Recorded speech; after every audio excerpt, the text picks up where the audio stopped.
Hola, ¿cómo están? En la clase de hoy vamos a abordar el proceso de formación de las naciones en América Latina. Para eso vamos a tratar em, de capturar una serie de conceptos previos, conceptos teóricos, de una manera muy sucinta, eh, donde el concepto más importante a tratar sería el concepto de nación. El problema de la nación, la cuestión nacional, como se le llama, y haciendo un breve detenimiento en el debate que hubo dentro del marxismo, o sea, dentro del pensamiento socialista, alrededor de la cuestión nacional. A ver, si tenemos que agrupar en grandes conjuntos las interpretaciones que ha habido a lo largo de la historia sobre la nación, concepciones de la nación, podemos agruparlas en dos grandes conjuntos, grosso modo. Una es la concepción constructivista de la nación, que ustedes pueden ver en una de sus variantes más explícitas, más directas y mejor explicadas en Eric Hobsbawm, el historiador Eric Hobsbawm, que era un constructivista ortodoxo, que él no dejaba lugar a dudas. Lo que dicen los constructivistas es que la nación es la creación de movimientos nacionalistas durante la primera mitad del siglo XIX, que después tienen eh, es retomado o es continuado, en algunos casos continuado, en otros tomado con otros fines por parte del Estado. Entonces, ya sea por un movimiento nacionalista que lo hace como parte de una construcción reivindicativa, como por parte del Estado a los fines de la legitimación, o sea, con fines de legitimación política o de organización económica, eh, la nación sería una creación, o sea, una creación artificial. O sea, no habría como una especie de, eh, digamos, una genealogía que se extiende hacia atrás y que debamos reconstruir para poder encontrar los orígenes de una identidad que termina haciendo a la nación, o una especie de esencia o un núcleo duro de características eh, o un espíritu o lo que sea. No, no tiene nada que ver. La idea de nación es el instrumento de distintos grupos de interés para alcanzar objetivos particulares. Siempre estamos hablando, por supuesto, de creaciones históricas. O sea, la formación, la construcción de la nación es un proceso histórico y es artificial. No hay nada preexistente, no habría nada preexistente eh, que pueda ser tomado, ¿no? Como el punto de origen previo al Estado y previo al capitalismo y a la sociedad burguesa, eh, como fuente de la nacionalidad y demás. Bueno, la otra concepción, que es una concepción que uno puede rastrear en el romanticismo del siglo XIX, pero que alcanzó sus formas más dramáticas y devastadoras en el siglo XX, eh, que es la concepción esencialista de la nación. Esta ha sido la más nociva, la más violenta y la que todavía eh, interviene regularmente en la política, despertando los peores impulsos de los peores impulsos del pueblo y dando lugar a los peores episodios de oportunismo de la dirigencia política eh, y de la clase dominante. Según esta concepción, la nación sería una especie de grupo de atributos espirituales o esenciales, el llamado ser nacional, que precede a los movimientos nacionalistas y a cualquier construcción desde el Estado. En todo caso, los movimientos nacionalistas y o el Estado lo que hacen es apoyarse en esa esencia para utilizar, digamos, para utilizarla o, digamos, o utilizarla ya sea para distorsionarla o utilizarla para llevarla a su esplendor. Pero de una manera u otra toman algo preexistente, lo que simplemente hacen es como reconocer lo que ya existía y ajustarse a eso.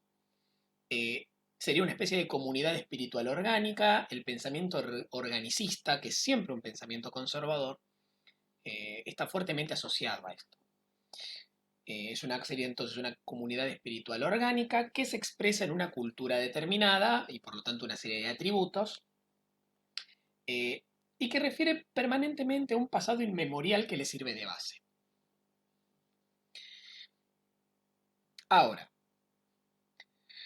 en el pensamiento socialista, cuando comienza a aparecer el nacionalismo como eh, una herramienta de las clases dominantes para luchar contra eh, las fuerzas sociales que querían, que impugnaban al sistema y que trataban de luchar contra él o por lo menos impulsar procesos de reforma.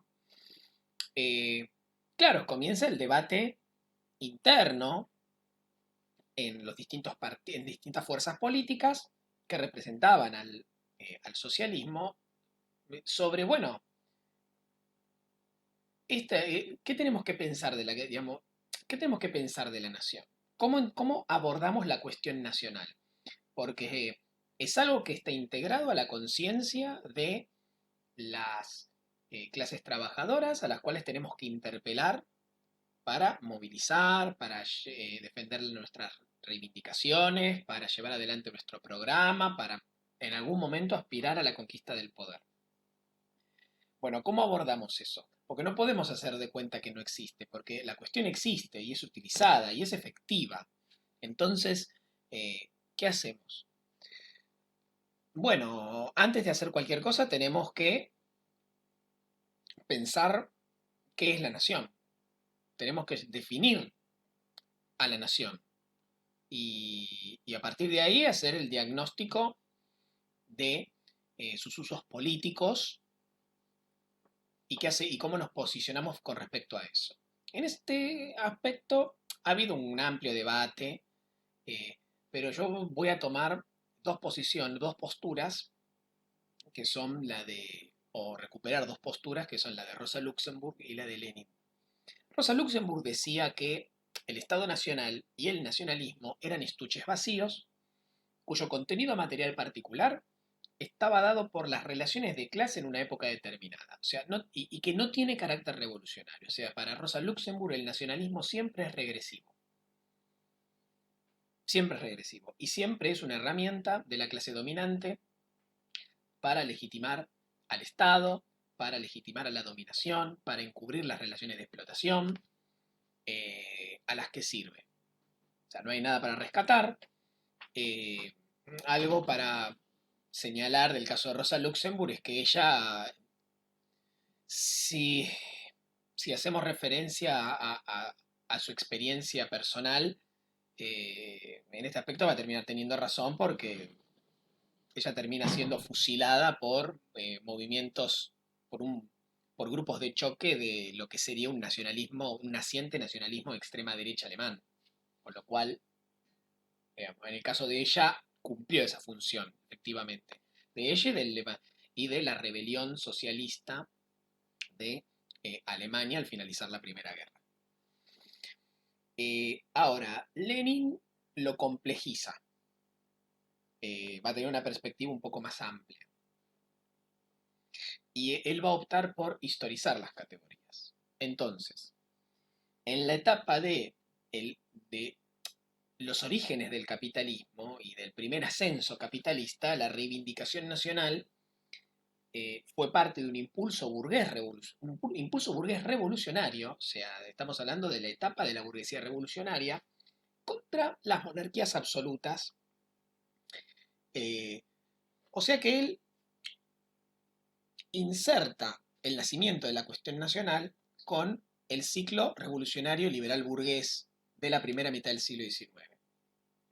Y él va a diferenciar básicamente dos grandes etapas, en principio. la etapa en que la cuestión nacional sirvió a las luchas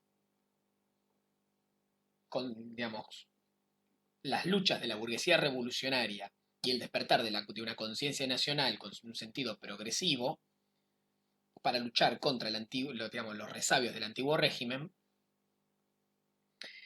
eh, y una segunda etapa donde ya la burguesía triunfante digamos, y en abandono de sus posicionamientos revolucionarios y más liberales para adoptar eh, formaciones políticas e ideológicas más conservadoras, va a utilizar la cuestión nacional para legitimar la construcción de estados centralizados y conformar mercados internos. Así de simple. Y obviamente los grandes ejemplos de estos van a ser la unificación italiana y más aún la unificación alemana, que se dan en la segunda mitad, al comenzar la segunda mitad del siglo XIX. O sea, en la etapa del capitalismo consolidado, ya en la segunda mitad del siglo XIX en adelante, es parte de una política conservadora. La cuestión nacional va a ser parte de una política conservadora, impulsada desde el Estado, donde la nación se va a convertir en un objetivo en sí mismo, ¿no? Y acá es donde van a aparecer los movimientos nacionalistas patrocinados desde el Estado o la nacionalización de las masas como una campaña impulsada desde el Estado. Bueno, para cerrar, ¿cómo podríamos considerar o cómo podríamos decir una definición aproximada de la nación? ¿Cómo podemos entender la nación? Aunque sea como conclusión provisoria. Que la nación es una construcción histórica, efectivamente, emprendida por la burguesía en oposición a las monarquías absolutas, efectivamente, esto fue así, en esto Lenin tenía razón, con el objetivo, sí, de construir, de llevar adelante procesos de construcción de estados centralizados y unificados, o sea, de conformar unidades políticas dotadas de un Estado con una territorialidad homogénea y continua, y para organizar economías también integradas, basadas en, por supuesto, un mercado interno y una integración determinada a el naciente mercado mundial. Todo esto en función de sostener y dar mayor impulso al desarrollo capitalista, ¿no?